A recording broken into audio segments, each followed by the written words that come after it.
विधान परिषदेवरती राज्यपाल नियुक्त 12 सदस्य निवडले जाणार आहे आणि यावरून महाराष्ट्रामध्ये सध्या राजकारण अधूनमधून ढवळताना आपल्याला बघायला मिळतं। या संदर्भामध्ये पुण्यातील ज्येष्ठ पत्रकार अरुण खोरे यांनी आपण राज्यपाल नियुक्त सदस्यासाठी आपण इच्छुक असल्याचं जाहीर केलं आणि त्यानंतर त्यांनी स्वतःसह इतर 11 जण असे एकूण 12 जणांची नावं देखील जाहीर केली। त्या संदर्भामध्ये सोशल मीडियामध्ये मोठ्या प्रमाणात चर्चा देखील घडून आली। या संदर्भामध्ये फॉर द पीपलनं अरुण खोरे यांच्याशी संपर्क साधला असता त्यांनी याविषयीची आपली स्पष्ट भूमिका मांडली। बघूया खोरे नेमकं काय म्हणाले। महाराष्ट्राच्या विधान परिषदेवर राज्यपाल नियुक्त 12 जागा भरण्यासंबंधीची चर्चा आता मोठ्या प्रमाणात सुरू आहे। मला असं वाटतं की पहिल्यांदाच ही चर्चा जाहीरपणे होते आहे। याचं कारण एक पत्रकार म्हणून मी या संबंधामध्ये घेतलेली भूमिका। मी मार्च महिन्यामध्ये एक फेसबुक पोस्ट केली होती आणि त्या फेसबुक पोस्टमध्ये मी माझी उमेदवारी अशा अर्थाने नाही, पण मी इच्छुक आहे राज्यपाल नियुक्त सदस्य होण्यासाठी विधान परिषदेचा, अशी भूमिका जाहीरपणे घेतलेली होती। आणि त्याचं कारण असं आहे की भारतीय राज्यघटनेने विधान परिषदेचा जो कायदा आहे त्याच्यामध्ये याला एक आधार दिलेला आहे। राज्यघटनेच्या आपल्या कायद्याच्या 171व्या कलमानुसार राज्यपालांना विधान परिषदेवरती असे 12 सभासद नेमता येतात ही तरतूद आहे। आणि तरतूद काय आहे? मुळात विधान परिषदेचे मेंबर्स कोण असतात हे तुम्ही लक्षात घ्या। विधान परिषदेवरती पदवीधर मतदारसंघ, शिक्षक मतदारसंघ, स्थानिक स्वराज्य मतदारसंघ आणि विधानसभेतील एकूण पक्षीय बलाबलाच्या आधारे विधान परिषदेवरती जाणारे प्रतिनिधी, असे साधारणतः 4 श्रेणीमधनं विधान परिषदेवरती लोक निवडले जातात। महाराष्ट्राच्या विधान परिषदेच्या सदस्यांची संख्या एकूण आहे 78। त्यातले 66 सभासद हे या मी मागाशी म्हटलेल्या श्रेणीतून निवडून जातात। उरलेले 12 सभासद हे राज्यपाल नेमतात। आपल्याकडे विधान परिषदेच्या कायद्यानुसार विधान परिषदेच्या सदस्यांची संख्या कमीत कमी 40 पाहिजे, असा की एक संकेत आहे। आणि मग तो जास्तीत जास्त त्या एकूण विधानसभेच्या सदस्यांच्या काही टक्के ती असली पाहिजे अशी तरतूद त्यात आहे।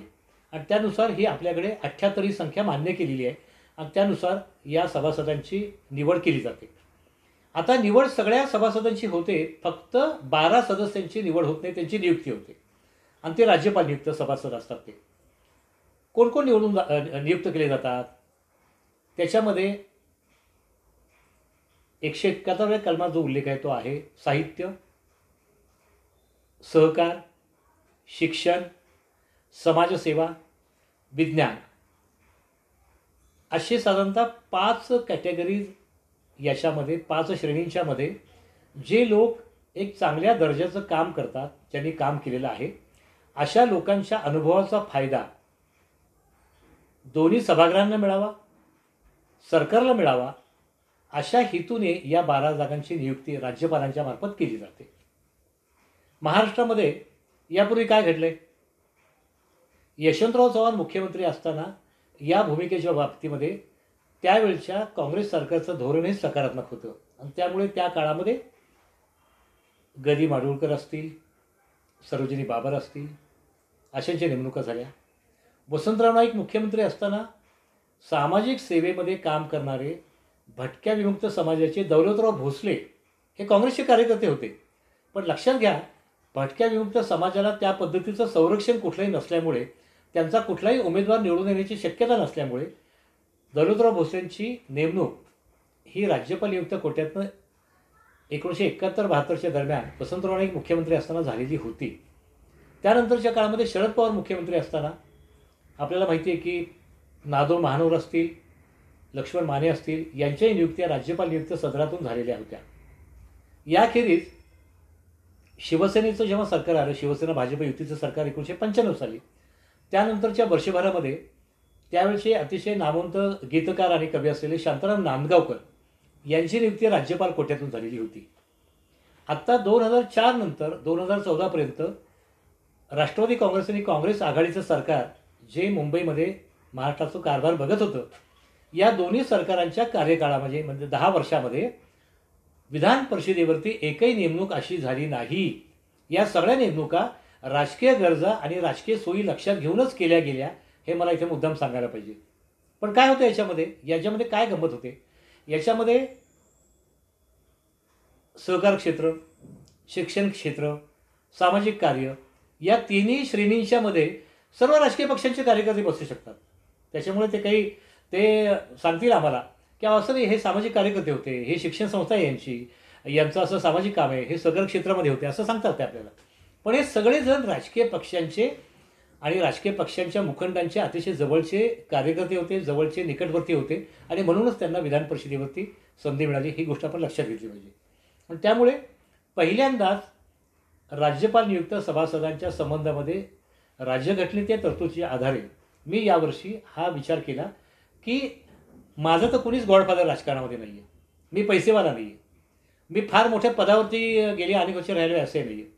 पण सकाळ, लोकसत्ता, लोकमत, प्रभात, पुढारी या 4-5 दैनिकांच्यामध्ये मी जबाबदार पदावरती 40 वर्ष पत्रकारिता केली. आता सध्या मी माझं स्वतःचं लोकशाहीसाठी समंजस संवाद असं एक मासिक नियतकालिक गेली 5 वर्ष 5.5 वर्ष चालवतो आहे. सुजाण वाचकांचा त्याला छोटा का होईना पण प्रतिसाद मिळतो आहे. आणि मला असं वाटलं की आपण आपली इच्छा प्रकट करावी आणि या चर्चेला आपण एक सुरुवात करावी. मी 16 मार्चच्या मध्यरात्री फेसबुकला ही पोस्ट टाकल्यानंतर फेसबुकवरचे माझे जे मित्र होते, मला ओळखणारे, मला न ओळखणारे, पण माझी करिअर माहिती असलेली, माझी पत्रकारिता माहिती असलेली अशा समाजातल्या सुमारे 600-700 जणांनी थेट प्रतिसाद या माझ्या फेसबुकच्या पोस्टला दिला आणि त्यांनी आपल्या सद्भावना व्यक्त केल्या. मला असं वाटलं त्या क्षणी की व्हर्च्युअल का होईना पण हे माझं बळ आहे. आणि मग मी विचार असा केला की हा विचार आपण अधिक व्यापक केला पाहिजे. आणि मग मला समाजाच्या वेगवेगळ्या थरातल्या लोकांनी फोन करायला सुरुवात केली, संपर्क साधायला सुरुवात केली. माझ्या दृष्टीने ही एक फार महत्त्वाची अशी घडामोड महाराष्ट्राच्या संसदीय राजकारणामध्ये होते आहे. राजकीय नेते फार मोठ्या प्रमाणामध्ये या गोष्टीकडे गंभीरपणे लक्ष देतील असं मला अजिबात वाटत नाही. परंतु समाजामधले अनेक सद्विचारी राजकारणाचा विचार करणारे घटक हे या भूमिकेशी सहमत आहेत. मला इथे नावं सांगायची म्हटली तर अगदी माझे परममित्र लक्ष्मण गायकवाड असतील, साहित्य संमेलनाचे माझे अध्यक्ष लक्ष्मीकांत देशमुख असतील, अशा अनेकांनी या गोष्टीला प्रतिसाद दिला आहे. आणि इतकंच नव्हे तर एक साहित्याचा आणि समाजाचा वेगळा विचार करणारे एक अतिशय ज्येष्ठ विचारवंत गौरीशंकर गंगा हे कर्नाटक धारवाडमध्ये असतात. यांनी फडणवीस सरदेशमुख किंवा अशा काही अनेक मित्रांच्या मोठ्या लेखकांच्या साहित्याच्या पुस्तकावरती काही वेगळं टीकात्मक लेखन केलेलं आहे. अशा लोकांनी त्याला मोठा प्रतिसाद दिला. आणि इतकंच नव्हे तर मला भारतीय जनता पक्षामधले सखोदर्शनी आपल्याला विरोधक वाटणारे असे अनेक लोक, डॉक्टर गजानन एकबोटे असतील, त्यांचे प्रवक्ते भाजपचे अवधूत वाघ असतील, या सगळ्या लोकांना वाटतं की नाही अरुण खोरेंना ही संधी मिळाली पाहिजे असं वाटतं. तर मला असं वाटलं की मी एक प्रयत्न केलेला आहे, मी एक भूमिका मांडलेली आहे. मला माहिती आहे की आदरणीय मुख्यमंत्री उद्धव ठाकरे, आदरणीय उपमुख्यमंत्री अजित पवार, महाविकास आघाडीचे शिल्पकार असलेले राष्ट्रवादी काँग्रेसचे अध्यक्ष शरद पवार, काँग्रेसचे ज्येष्ठ नेते प्रदेशाध्यक्ष आणि ज्येष्ठ मंत्री बाळासाहेब थोरात, या चौघांच्या यादीमध्ये अरुण खोरेंचं नाव हे जर चुकून असेल तर सगळ्यात तळामध्ये असेल. जे त्यांच्याकडे 400-500 नावं असेल त्यात सगळ्यात शेवटचं नाव कधीच असलं तर ते असेल नाव. कारण त्यांच्याकडे आणि बरं प्रत्येकाला जागा द्यायच्या, निवडून द्यायच्या ते 4-4 जागा. मुळात राज्यपाल नियुक्त जागा जेव्हा निश्चित केल्या जातात तेव्हा माझ्यासारख्याचं मत असं आहे, आणि हे मत मी पुन्हा जाहीरपणे मांडलेलं आहे, की फक्त सत्तारूढ आघाडीमध्ये असलेल्या पक्षांच्या निकटवर्ती कार्यकर्त्यांचा विचार नाही तर विधानसभेमध्ये विरोधी पक्ष असलेल्या पक्षांचे देखील त्यांना वाटणारे चांगले लोक पण त्यांनी या चर्चेमध्ये घेतले पाहिजेत आणि विरोधी पक्षांचं सत्तारूढ आघाडीने हे 12 लोक निवडले पाहिजेत अशी माझी भूमिका आहे.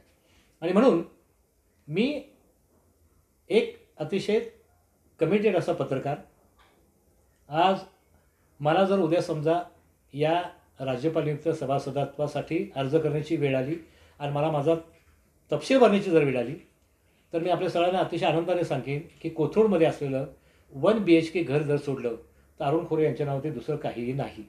काही पुस्तकं मात्र आहेत, म्हणजे 4-5 पुस्तकं मी स्वतः लिहिलेली पुस्तकं आहेत. मी संपादित केलेली 10 ते 12 मोठी पुस्तकं आहेत आणि शिवाय माझ्याकडे 7 ते 8 हजारांचा पुस्तक संग्रह आहे. हे सध्या माझं असलेलं एक स्वतःचं संचित आहे, जे मी माझ्या अभ्यासातून मिळवलेलं आहे. एक रिमांडोमचा मुलगा या संसदीय लोकशाहीमध्ये अशी इच्छा प्रकट करतो आणि पुढे जाण्याचा प्रयत्न करतो. मला वाटतं हा इटसेल्फ हा संसदीय लोकशाहीचा एक विजय आहे. मी आमदार होईल किंवा न होईल हा आणखीच भाग वेळ आहे. पण हा विचार करत असताना माझ्या मनात असं आलं की मी 12 जणांची नावं मग मी का सुचवू नयेत? मी समाज जीवनामध्ये वावरलेलो आहे, मी राजकारण जवळून बघितलेलं आहे, मी समाजकारण बघितलेलं आहे, मी सामाजिक काम स्वतः केलेलं आहे. मला असं वाटतं की मग मी 12 नावं का निवडू नयेत? मग मी असा प्रयत्न केला की आपण एक 12 नावं शांतपणे निवडूयात. मी महाराष्ट्राचा एक नकाशा समोर आणला, मला माहिती असलेल्या अनेक लोकांचा मी विचार केला आणि मग त्यातून मी काही नावं निवडली. ही नावं प्रत्येकाला पटतील अशातला भाग नाही. यातल्या अनेक लोकांशी माझं बोलणं देखील झालेलं नाही. यातल्या काही लोकांना मी ओळखतो, ही गोष्ट खरी आहे. पण हे सगळेजण काही माझे फार मोठे निकटवर्ती आहेत अशातला अजिबात भाग नाही. पण ह्या सगळ्या लोकांना मी ओळखतो. पण यातले 4-5 लोक असे आहेत की ज्यांचा माझा प्रत्यक्ष परिचय देखील नाही फारसा. त्यातलं एक नाव आहे पारोमिता गोस्वामी. या चंद्रपूर आणि गडचिरोली जिल्ह्यामध्ये दारूबंदीच्या संबंधामध्ये फार मोठं काम करतात आणि त्यांनी तिथे घरकामगार करणाऱ्या महिला आणि कष्टकरी कामगार असलेले सगळे पुरुष लोक अशा सगळ्यांशी मिळून एक अतिशय सुंदर अशी संघटना उभी केलेली आहे आणि त्यातून त्या एल्गार पद्धतीने भूमिका सतत मांडत असतात आणि त्यांच्या चळवळींना गेली अनेक वर्ष राजकीय पक्षांनी सोयीप्रमाणे प्रतिसाद दिलेला आहे. त्या गडचिरोलीमध्ये पारोमिता गोस्वामींना मी काळगं करून बघितलेलं नाही. मी जे काही समाज माध्यमात त्यांच्या काही चळवळी आल्या आणि प्रसारमाध्यमामध्ये त्यांचं जे काही चित्र आलं ते मला माहिती आहे. पण याशिवाय मी एकूण जी 12 नावं सुचवली त्या नावांच्या संबंधी आपल्याला मी थोडक्यात माहिती देतो. मला असं वाटतं की समाजातल्या व्यापक वर्गाने याचा शांतपणे विचार केला पाहिजे आणि खरं म्हणजे कधीतरी एकदा तुम्ही गॉडफादर, तुमचे राजकीय निकटवर्ती असलेले गट तट, तुमची चापलूसगिरी करणारी सगळे कट्टे कप्पे कंपू याच्या पलीकडे जाऊन संसदीय लोकशाहीला बळ देणारी हे सगळे लोक जे आहेत या लोकांना आपण या सगळ्या संसदीय लोकशाहीच्या या परिघामध्ये स्वीकारलं पाहिजे असं मला वाटतं. आणि म्हणून मी नावं जी आपल्याला सांगतो ती नावं मी असा अगदी थोडक्यामध्ये एका संक्षेपात मी सांगतो. मी त्याच्यामध्ये जी नावं घेतलेली त्याच्यामध्ये अर्थातच एक जळगावमधल्या जैन इरिगेशन कंपनीचे फार मोठे व्यवस्थापकीय संचालक आहेत, ज्यांचे वडील भंवरलाल जैन हे फार मोठे उद्योजक होते. हे अतिशय चांगले सामाजिक कार्यकर्ते होते, गांधीवादी होते. त्यांचे चिरंजीव अशोक जैन यांचं नाव मी सुचवलेलं आहे. यानंतर पुण्यामधलेच असलेले काँग्रेसचे एक अतिशय चांगले कार्यकर्ते, पण ज्यांची एक स्वतःची मागासवर्गीयांची शिक्षण संस्था 90 वर्षापासून सुरू आहे, ते पुण्याच्या काँग्रेसचे अधिकृत पदाधिकारी असलेले डॉक्टर विकास आबनावे यांचं एक नाव मी सुचवलेलं आहे. त्याच्यानंतर पोपटराव पवार हे जे सद्ग्रस्त आहेत, तर पोपटराव पवार हे नाव महाराष्ट्राला नव्याने सांगण्याची आवश्यकता नाही. जलसंधारण योजना आणि आदर्श गावाची कल्पना ज्यांनी रुजवली महाराष्ट्रामध्ये, त्याच्यामध्ये आपण 2 नावं घेतो. एक घेतो अण्णा हजारे, दुसरं घेतो पोपटराव पवार. तर पोपटराव पवारांचंही नाव मी या यादीमध्ये सुचवलेलं आहे.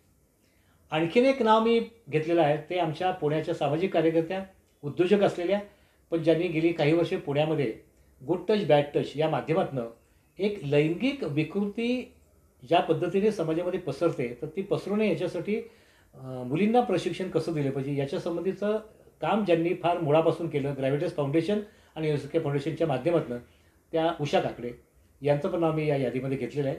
उषा काकडे या आपल्याला माहिती आहे की केंद्र सरकारच्या एका लहान बालकांच्या आणि आरोग्यविषयी एका संस्थेच्या 3 वर्ष या उपाध्यक्ष होत्या. हे आपण बघितलेले पूर्वी. निप्सीड नावाची जी संस्था आहे केंद्र सरकारची, त्याच्या त्या उपाध्यक्ष म्हणून त्यांनी काम केलं. त्यामुळे त्यांचं एक नाव मी सुचवलेलं आहे. त्याच्यानंतर पुण्यामध्ये आणि महाराष्ट्रामध्ये शिक्षण क्षेत्राला एक वेगळी गती देण्याचा कार्यक्रम महाराष्ट्र नॉलेज कॉर्पोरेशनने केला. MKCL आपण ज्याला म्हणतो. या MKCLचे करते धरते आणि MKCLचे शिल्पकार विजय भटकरांच्या मार्गदर्शनाखाली त्यांनी MKCLचं सगळं प्रारूप उभं केलं. ते विवेक सावंत नावाचे वैज्ञानिक शिक्षक अशा स्वरूपात मी त्यांचं नाव घेईन. तर त्यांचं एक नाव मी या सगळ्या यादीमध्ये घेतलेलं आहे. एक वेगळ्या स्वरूपाचं काम विवेकने गेल्या अनेक वर्षात उभं केलेलं आहे. आणि सकाळमध्ये आमच्याकडे 1980 साली हा फर्ग्युसन कॉलेजमधला एक प्राध्यापक सायन्सचा विज्ञानावरती लेख लिहायचा. तर इतकी आमची ती जुनी ओळख. पण अशा माणसाला आपण इथे संधी दिली पाहिजे असं मला स्वतःला वाटतं. त्यानंतर आणखीन पुढचं नाव माझ्या यादीमधलं आहे, म्हणजे मी सुचवतोय, मी नम्रपणे नाव सुचवतो, की ही फार मोठे लोक आहेत. या सगळ्यांच्या 12 नावांच्या मधलं सगळ्यात चिल्लर नाव हे अरुण खोरेंचं आहे, हे तुम्ही लक्षात घ्या. पण याच्यामध्ये आणखीन पुढचं नाव मी सुचवलं आहे, ते उचल्या नावाचं पुस्तक लिहिणारे अंजनी भटके प्रश्न लक्ष्मण मानेंच्या बरोबरीने मांडण्याचा प्रयत्न केला. ते उचल्याचे लेखक आणि मुंबईतल्या घुमंतो आदिवासी महासंघाचे अध्यक्ष लक्ष्मण गायकवाड यांचं एक मी नाव घेतलेलं आहे. त्याच्यानंतर आणखीन मी 3 नावं राजकीय परिक्षेत्रातनं घेतलेली आहेत. राजकीय पक्षांच्या परिघात ती नावं तिन्ही आहेत, पण ती तिन्ही नावं तशी महत्त्वाची आहेत असं माझं मत आहे. त्यातलं एक नाव आहे अविनाश महातेकर. अविनाश महातेकर रामदास आठवलेंच्या पक्षाचे मोठे नेते आहेत, सरचिटणीस आहेत. आज पक्षामध्ये त्यांचं स्थान आठवलेंच्या खालोखाल आहे आणि स्वतः अतिशय उत्तम लेखक आहेत, विचारवंत आहेत. मला स्वतःला असं वाटतं की